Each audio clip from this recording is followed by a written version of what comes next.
Hello everyone, I'm Elizabeth Shaw and this channel is about the narcissistic personality disorder to give you a bit more understanding of what you've been through and who you're dealing with, and also different ways to recover from narcissistic abuse.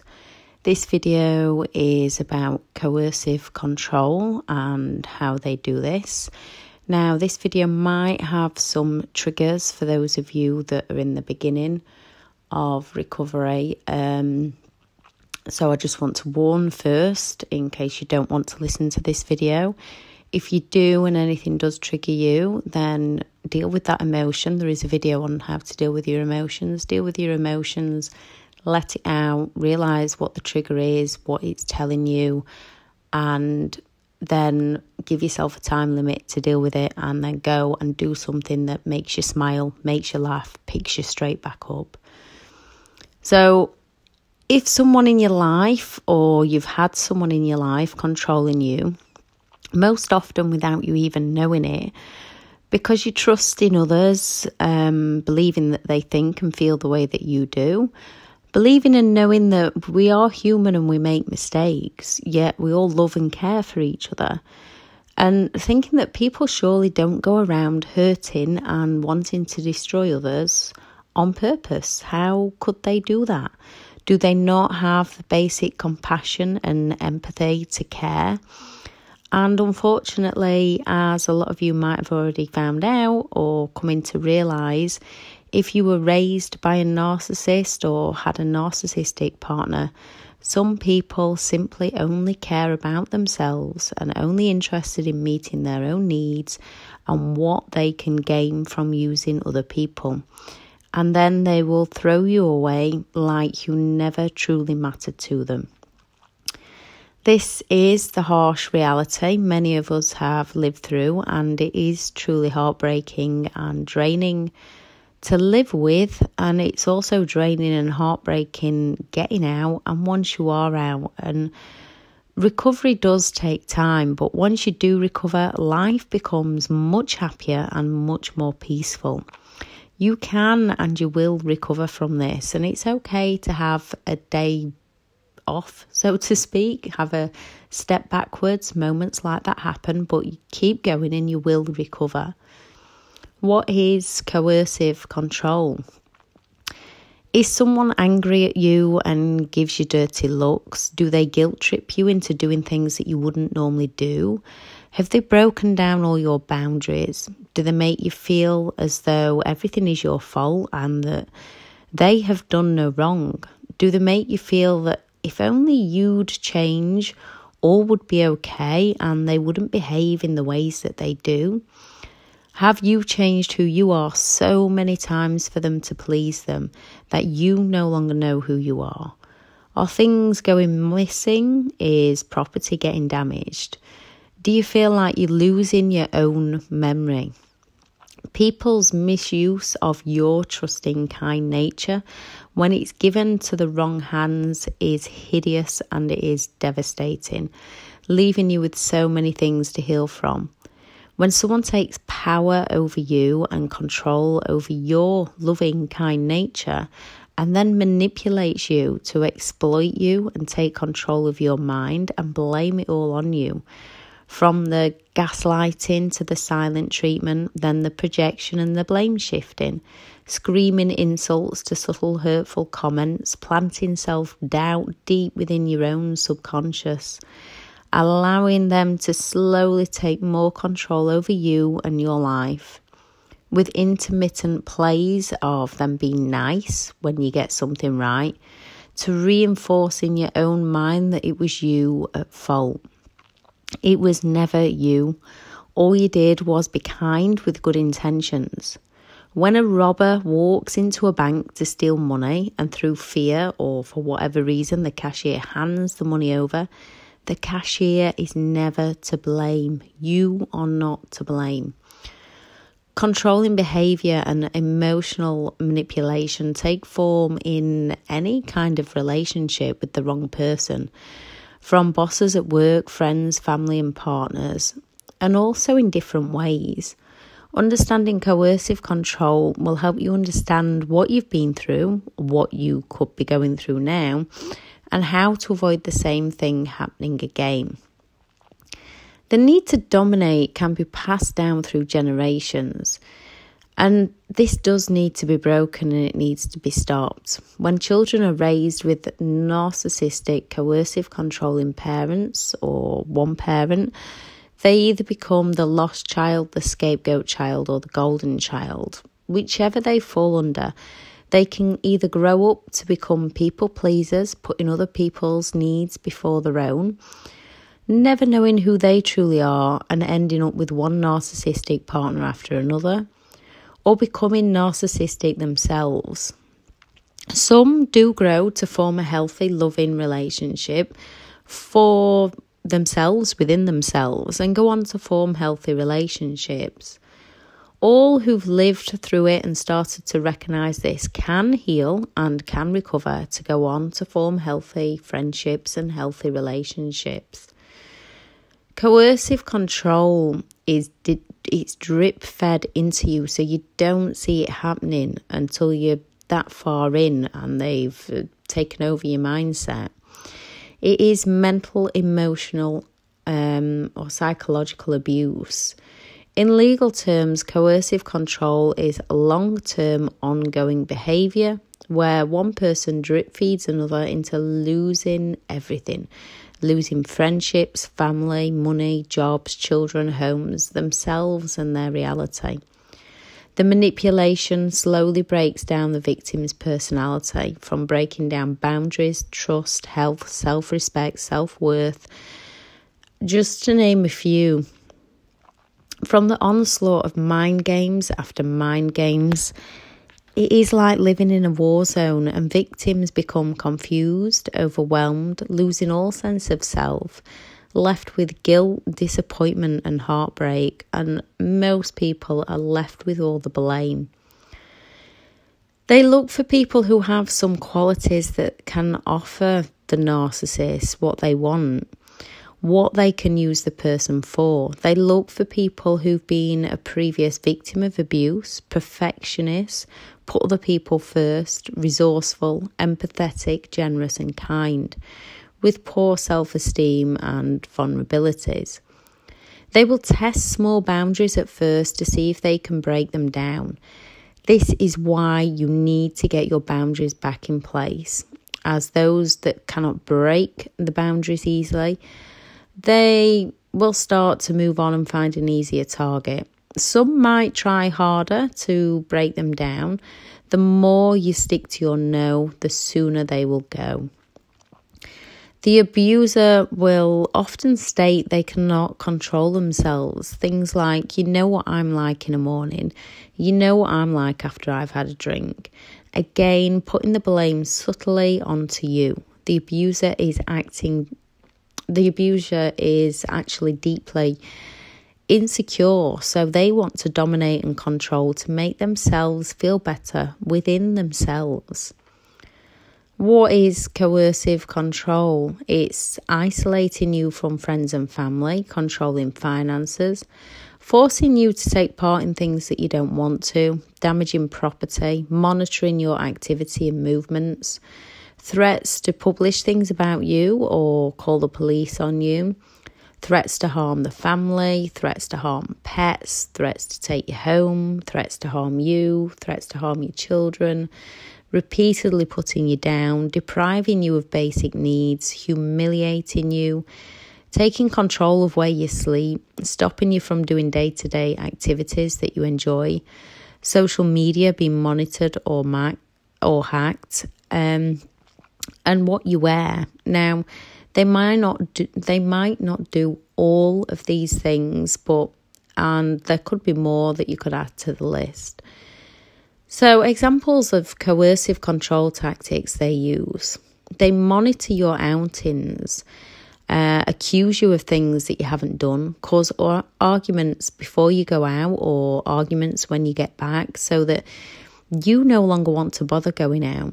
They keep you busy so you don't have time for your own hobbies, play you off against friends and family, putting you in the middle and making you choose, often lying about what friends and family have said about you or have done. They control your money, either not working and using yours or letting you believe it's a good idea for you to not work, and then slowly over time them not giving you enough money to live on, yet they'll not allow you to go back into work.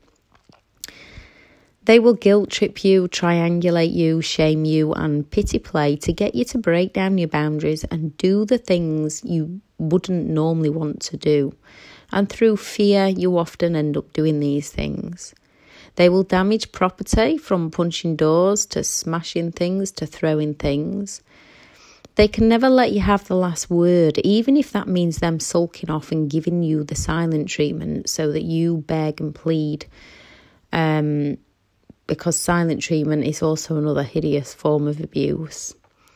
They call you names, call you crazy, insecure, sensitive, put you down in obvious covert ways like you look fat in that or you're too skinny in that. To the covert ways, are you really going to wear that? They use anger and intimidation or the silent treatment to punish you if you don't give them what they want. They don't give you any choice in your life by making you so afraid of their reactions, so you're too scared of what might happen if you don't do as they say. They don't have the ability to compromise. It's their way or no way. They claim to know what's best for you and find ways to force you into believing that they are right through the many word salad tactics that they use. They hide things from you. They will make up excuses and lies about any evidence that you have against them, and they will somehow twist it around onto you or onto someone else. When it comes to being in a relationship, normally you do things for the other out of love and out of respect, as the partner would do for you, even if you don't really want to do it. But it's about compromise and give and take. So if you don't feel like doing the washing up, but you know they've had a long day, you'll do it, and vice versa. And if there's a work event or something that you're not that keen on going, you will go for the partner and they will do it for you.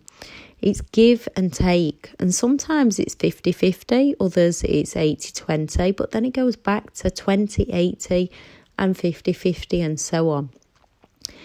You'll notice that if you've been in a coercive, controlling relationship, it is 100% you doing everything through fear.